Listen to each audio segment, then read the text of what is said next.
Au niveau du discours de Monsieur le Président de la République, j'ai été très intéressée par ce qu'il explique par rapport à la dépendance, parce que donc moi je suis cadre de santé à l'hôpital de Châtillon-sur-Indre et je suis confrontée quotidiennement dans ma pratique aux relations avec les familles. Le financement de la dépendance, donc le reste à charge des personnes est très important au niveau des EHPAD. Et ce qui est important, c'est absolument d'aider et d'accompagner les familles pour que ce soit accessible au plus grand nombre et que les gens ne se sentent pas dépourvus, qu'ils ne soient pas obligés d'avoir leurs parents à domicile avec des difficultés de prise en charge très importantes. Nous avons des gens très lourdement dépendants et pas forcément le personnel qualifié qui va avec. Et c'est vrai que de parler de cette prise en charge, c'est aussi de parler de quel professionnel on a besoin.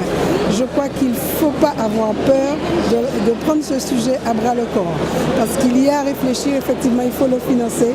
Nos personnes âgées en ont besoin. Également, j'ai été attentive par rapport à ce qu'a dit Monsieur le Président par rapport à la réforme LMD au niveau des infirmières.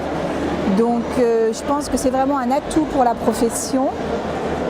Par contre, il faut réfléchir derrière à qu'est-ce qu'on propose aux infirmières spécialisées ou aux infirmières qui font un diplôme de cadre de santé ou qui passent cadre supérieur de santé, voire après derrière directeur des soins. J'ai retenu l'encouragement de l'installation des médecins libéraux en milieu rural et ça c'est très important pour maintenir une continuité des soins et de la prise en charge médicale au sein de nos territoires ruraux parce que c'est vrai qu'on se rend compte que c'est de plus en plus difficile de recruter des médecins, de pouvoir les attirer.